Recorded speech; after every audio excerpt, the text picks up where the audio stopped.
berdiferensiasi.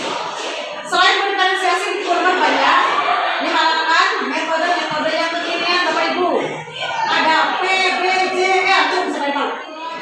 Nah, ada problem based learning. Jadi itu berbasis program.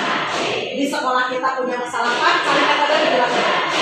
Ada lagi project based learning. Ya, PJ-nya project. Hijau.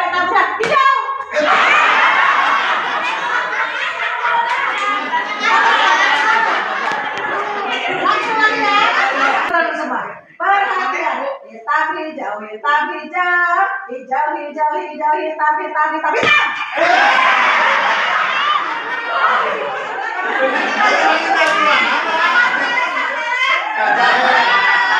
Bagus, konsentrasi berarti. Dia mau jadi kira mana?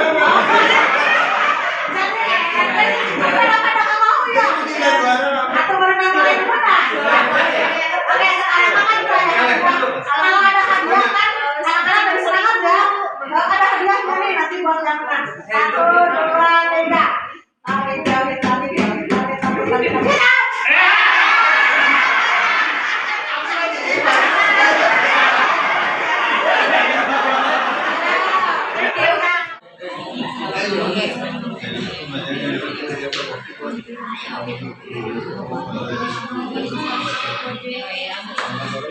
Nah, boleh hasil-hasilnya tidak usah ditulis ya, tidak usah ditulis, langsung saja ke depan salah seorang.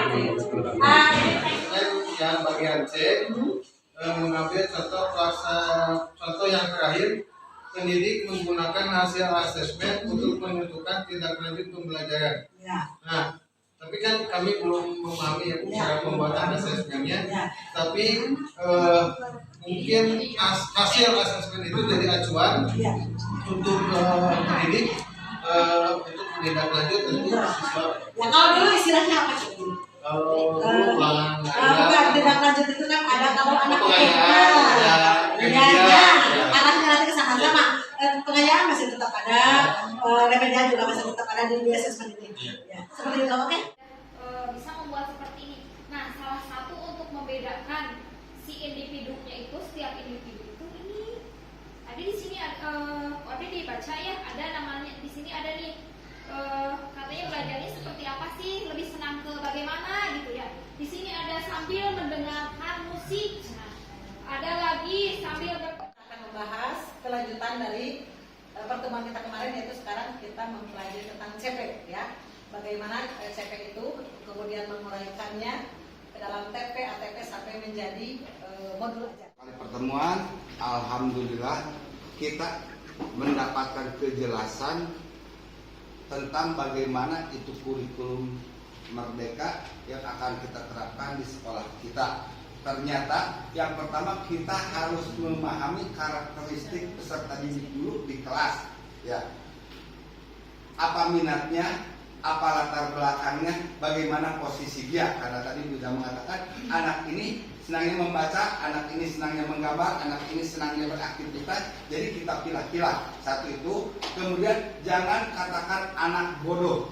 Ternyata ketika anak yang tidak bisa menulis, ulangannya atau tesnya pagi tadi sampai sekarang 2:30 masih bisa tetap tertawa. Untuk itu saya ucapkan terima kasih yang pertama kepada Ibu KS Bakom sebagai sekolah inti dan mengimbas kepada SD Banjarsari, kemudian Bu Ida Soparida ya, Bu Ida Soparida sebagai guru penggerak yang telah memberikan paparan bagaimana pembelajaran diferensiasi di sekolah kami. Semoga ini menjadi inspirasi untuk rekan-rekan di SD Negeri Banjarsari.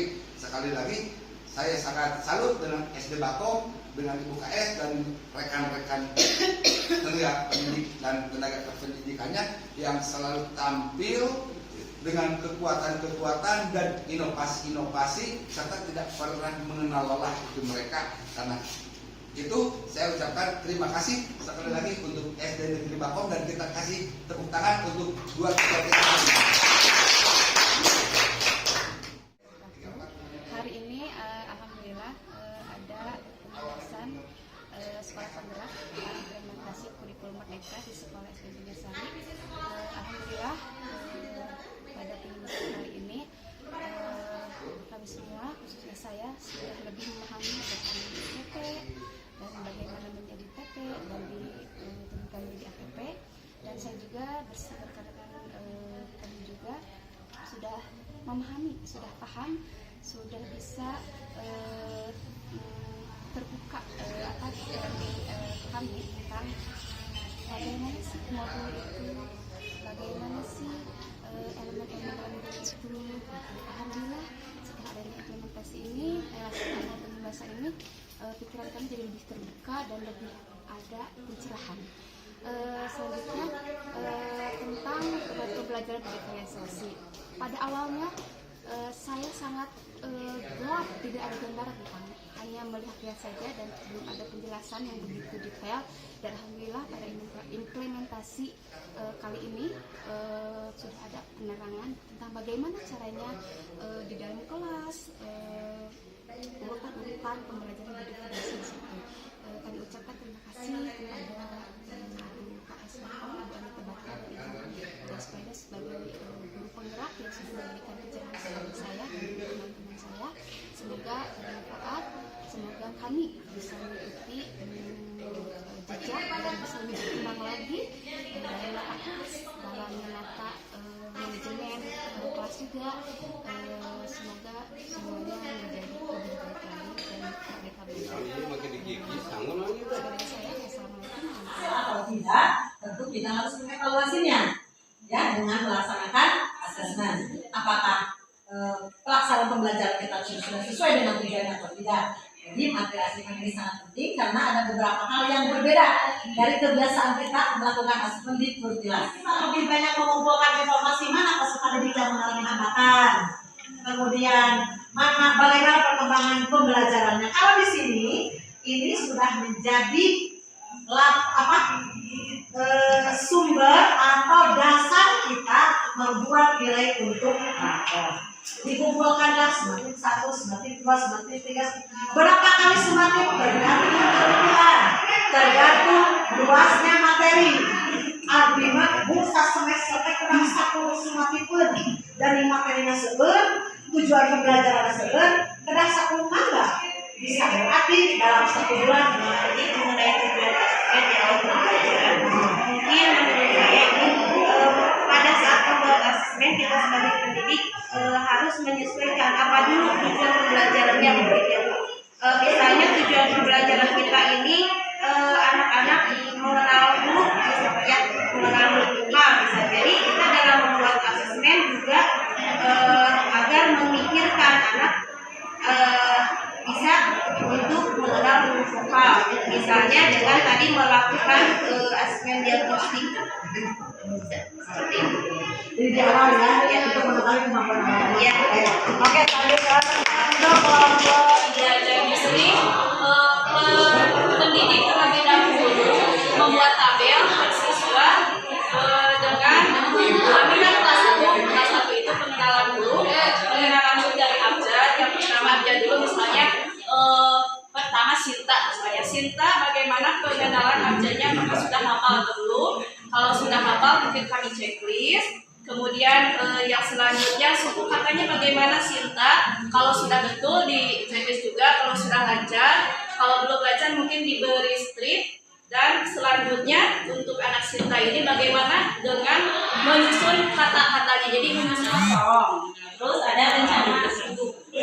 Oh iya, yang bagian yang bagian ketiga Bu, ya, ini memberikan tambahan secara berkala kepada peserta didik dan mendiskusikan tindakan itu bersama-sama orang tua muda. Jadi awalnya dari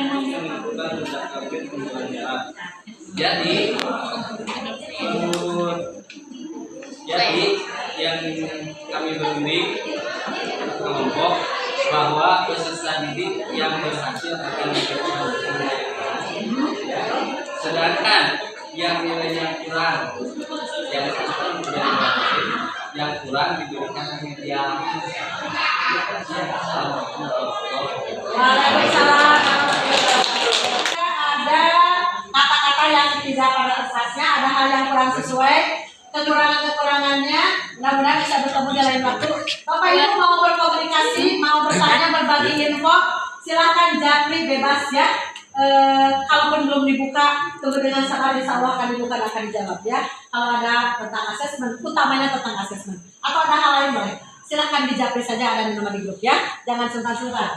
Bila itu hidayah. Assalamualaikum warahmatullahi wabarakatuh.